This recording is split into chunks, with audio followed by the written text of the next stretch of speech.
Make sure y'all stay on point with The Puncher's Point.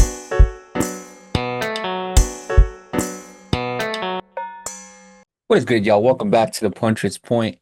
This is going to be the first prediction episode for Gabriela Fundora. See, we talked about her brother multiple times on this podcast, but we never predicted a Gabriela Fundora fight. And now it's time because Gabriela Fundora, as y'all know, recently became the youngest undisputed women's boxer in history. At 21 years old, she is the undisputed flyweight champion, and she is going to be defending that belt against Marilyn Badillo Amaya, who is also undefeated just like her. So overall, what are we looking for in this fight? Strengths and weaknesses of both fighters, the betting odds, all that type of stuff. Is there a chance for an upset?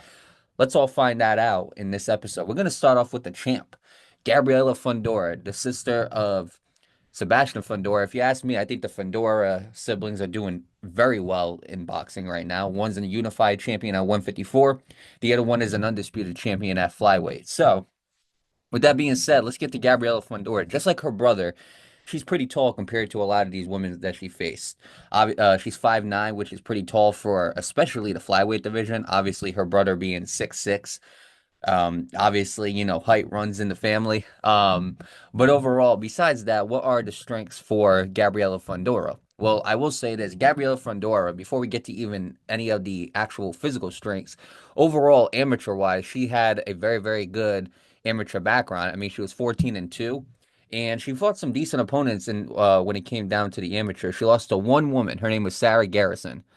But other than that, she went through everybody else and she did it pretty decisively. Now 15-0 as a pro.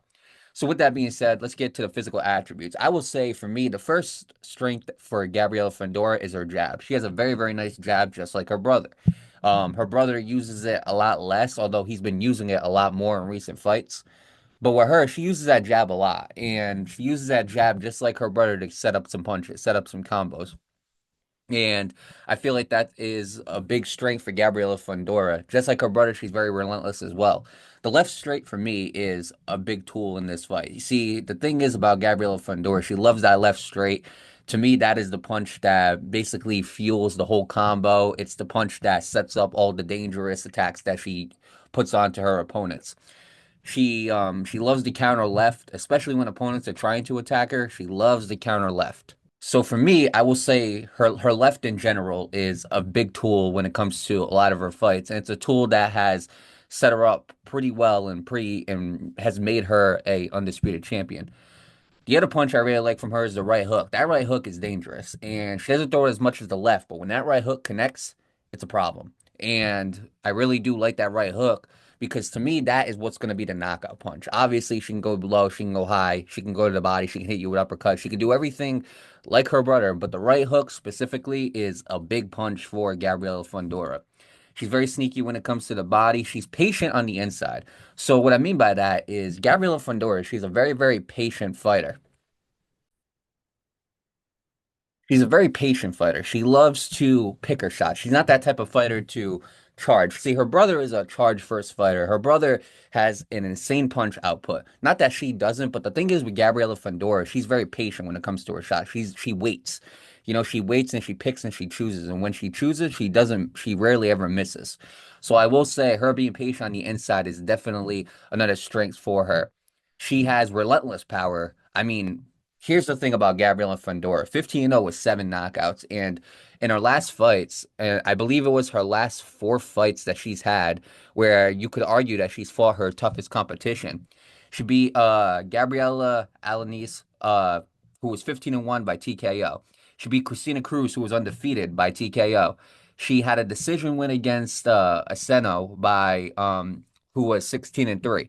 And then she fought this lady Musino, who was 32-3, and she beat her by knockout. So her last 4 fights, 3 of the last 4 fights have been by knockout, and it's what earned her Female Fighter of the Year. Now, for me, I do believe she had a strong case for Female Fighter of the Year, but I would have gave it to like Clarissa Shields, maybe Katie Taylor, one because I just believe like they did it on the bigger stages and they did not more, but what they did had a bigger impact on women's boxing. With her, she became the first ever undisputed women's boxer. So if anybody says that she's Female Fighter of the Year and she deserved it, I can't argue with that.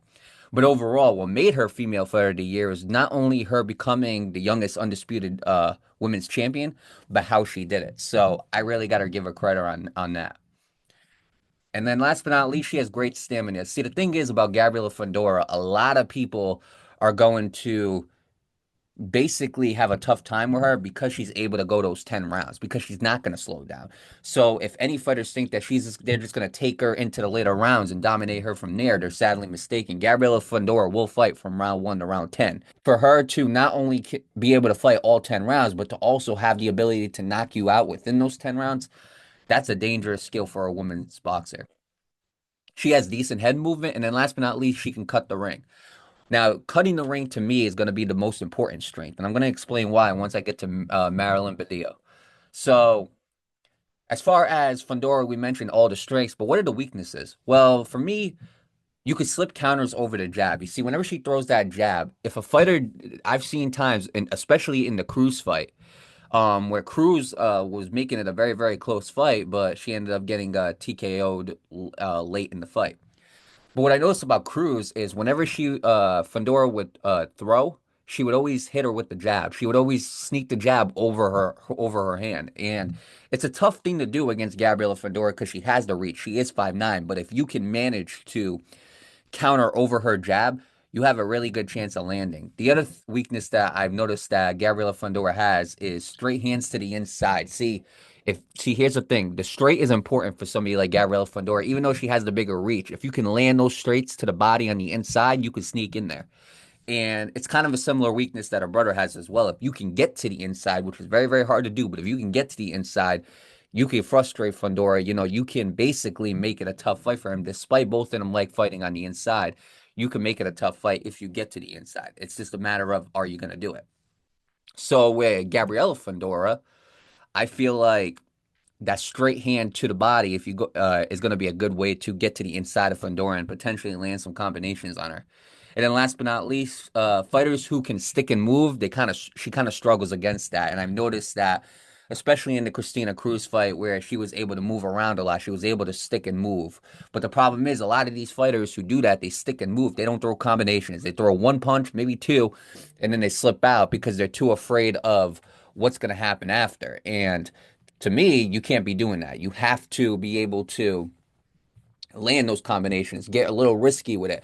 Yeah, she has that knockout factor, but you're going to have to land a lot to beat her. You're going to have to slip and move, of course, but you're not going to be able to go in there and dominate her the way you think you're going to dominate her. It's just not going to happen. So for me, those would be the weaknesses for Gabriela Fundora. Now, let's get to Marilyn Badillo.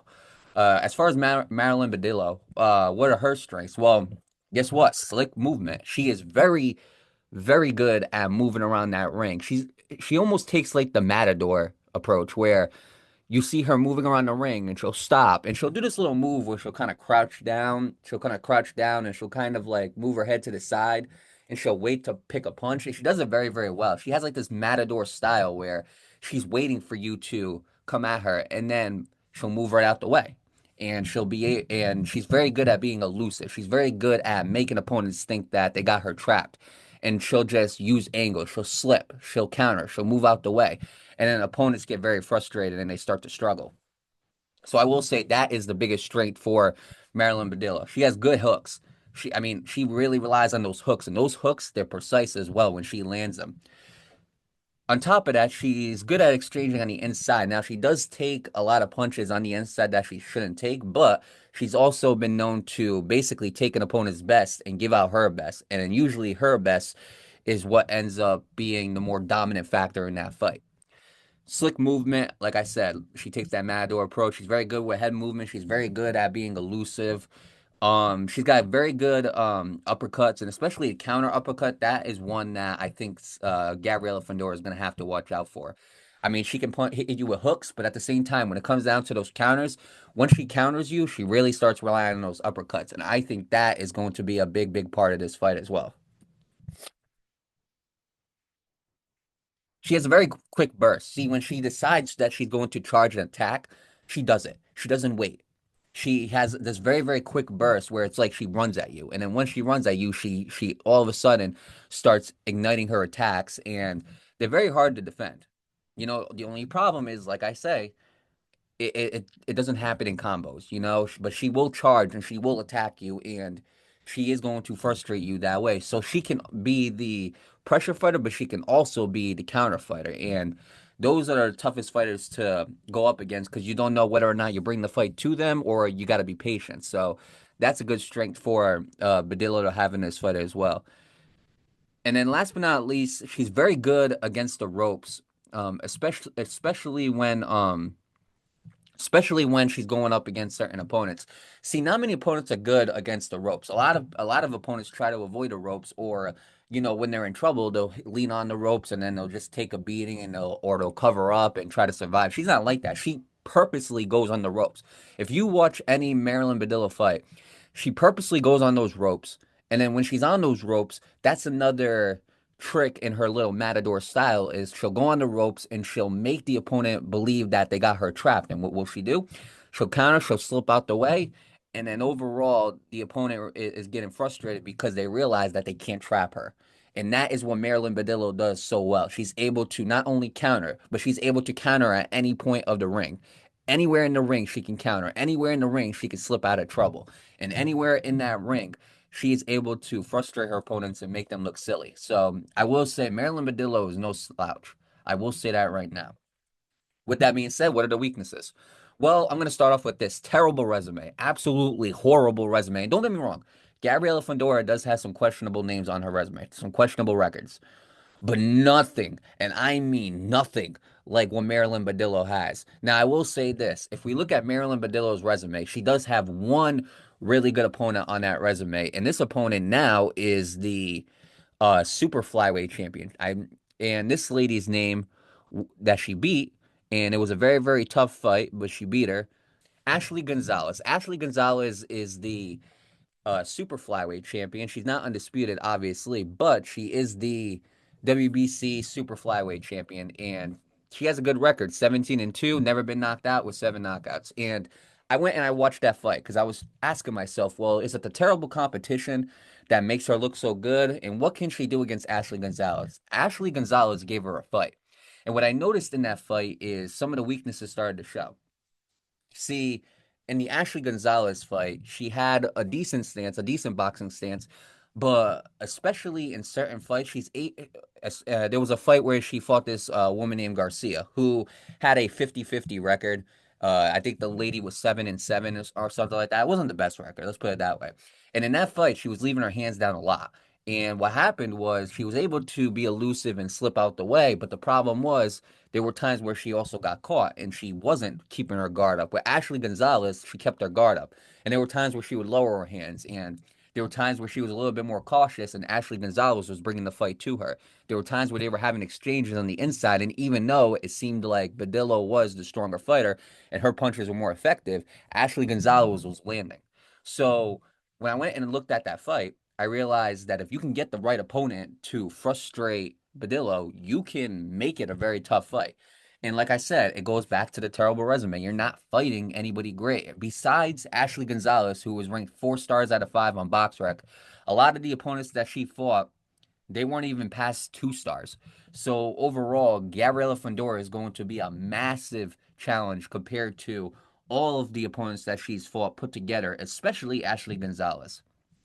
So I will say terrible resume might play a factor in this, because the competition that she's fought is not really comparable to Gabriela Fundora. The other thing about Badillo is she relies a little bit too much on head movement and moving around the ring. So what happens when you have somebody who's really good at cutting off the ring, like Sebastian Fundora, and you can't rely on your head movement or your footwork? You're going to be in a lot of trouble. If Gabriela Fundora can cut that ring on her and basically stop any foot movement that she has, any head movement that she has, Badillo's gonna be in trouble, and she's gonna have to rely on keeping her guard up and being a lot more cautious. And you're not gonna win that fight against Gabriela Fundora. You're not gonna win that fight. She could use her jab a lot more, even though her hooks are really good. She relies a little bit too much on them. It's kind of like the Pitbull stance that I have, where Pitbull doesn't throw a jab too much, even though he could probably throw it better. He doesn't really throw the jab a lot, and he relies more on the power shots. Badillo's the same way, even though she's really not a power puncher. She only has 3 knockouts out of 19 fights. But I would like to see her throw that jab a lot more. And then last but not least, she doesn't focus on combos. Like I said, two punch combinations and she slips out the way. She hits her with a counter and then she slips out the way. You're gonna have to throw combos against Gabriela Fundora. There's no ifs, ands, or buts about it. You're gonna have to throw combos. You're gonna have to chain your punches together and throw 3 or 4 punch combinations and then slip out. So overall, I feel like both of these fighters have weaknesses that they can capitalize on. And both of these fighters have strengths that they could use to their advantage. So with that being said, what are the keys to victory? Well, let's start off with Gabriela Fundora. What's Gabriela Fundora going to have to do to retain her undisputed status? Well, she's going to have to cut the ring. She is going to have to cut the ring against somebody like Badillo. And if she can't, she's going to be in for a tough night. You know, she's going to really have to scratch and dig and claw to get this win, but it would be a lot easier if she cuts that ring. She has to focus on her counters, especially the counter right hook. That counter right hook, if that lands, Badillo's going to be in a lot of trouble. And Badillo has proven that she can take opponents' best shots, but can she take Fundora's best shot, who is an above 50% knockout? Or excuse me, she's around 50%. I think it's seven knockouts in 15 fights. So she's a little bit below 50%, but Gabriela Fundora, regardless, is a power puncher. So the question is, can she take Fundora's best shot? That's going to be the question. Can Badillo take Fundora's best shot? And I want to see it when she lands that counter right hook. I want to see if Badillo's ready and if she can take it on the chin and keep going, and especially go to 10 rounds. And then last but not least, you got to push the pressure. Marilyn Badillo, you're going to have to make her move around. You're going to have to make her waste her stamina. You're going to have to make her do the things that she's not comfortable with.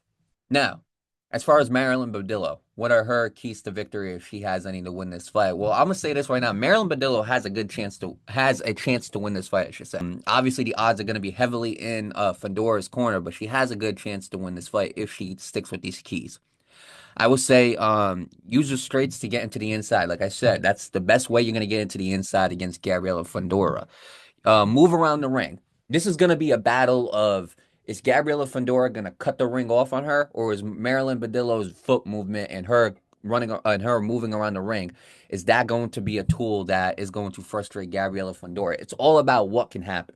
It's all about Gabriela Fundora cutting the ring versus Marilyn Badillo using her foot movement and moving around the ring. That is going to be the biggest question in this fight. Which one is going to happen?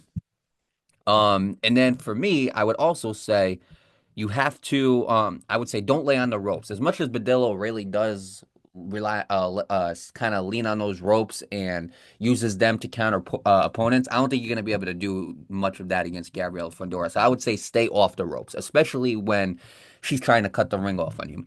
And then last but not least, throw punches, and especially throw them over her jab.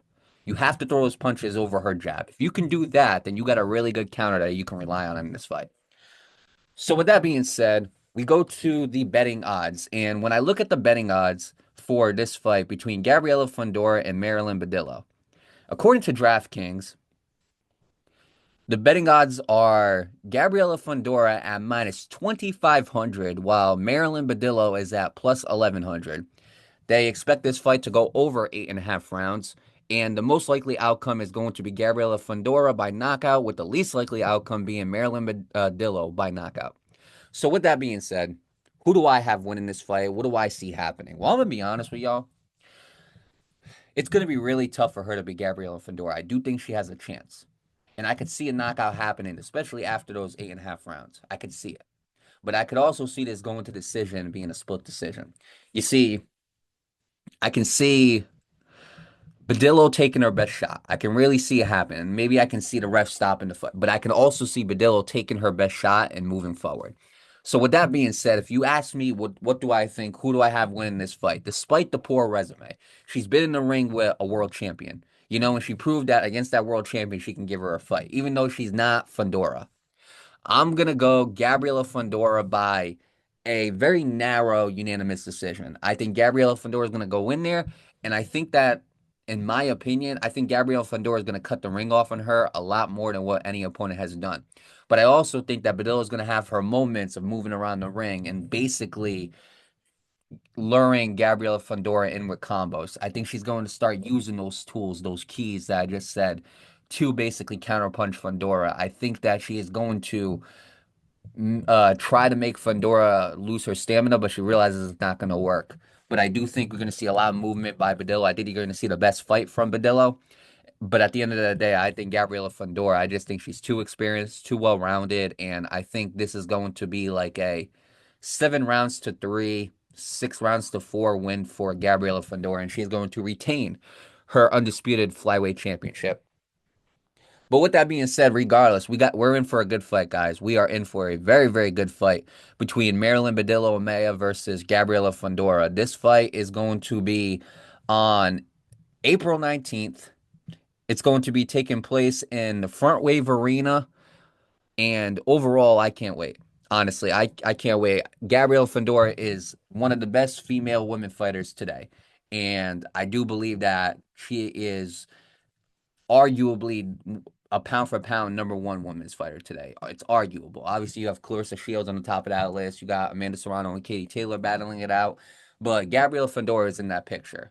I believe that she's done enough to be considered a top 3 to 5 women's boxer. Some might argue #1. She won Women's Fighter of the Year. So overall, it is a good argument. But I truly believe that we're gonna have to start putting a lot more eyes on Gabriela Fundora. I do believe she is the queen of the lighter divisions, and we just got to wait and see what happens in this fight. But overall, it's undefeated versus undefeated for the undisputed flyweight championships, and I can't wait. I can't wait to see all these questions get answered. I wonder if Badillo is going to be good enough to give her a fight, possibly upset her. I wonder if Gabriela Fundora really is her and she's going to go in there and get another win. So with that being said, it's time for us to log off. I appreciate y'all for tuning into the Puncher's Point, especially this prediction episode. We got more prediction episodes coming later this week. Make sure y'all tune into the social medias, the magazines, the posts, all of that. Make sure y'all continue to tune into the Puncher's Point, especially on the podcast, y'all. Make sure y'all continue to tune in. If you want the best boxing news, the best predictions, the best post-fight breakdowns, make sure y'all give a chance and take a chance on the Puncher's Point, because I'm telling you this right now, we ain't disappointing. And with that being said, make sure y'all stay on point with the Puncher's Point.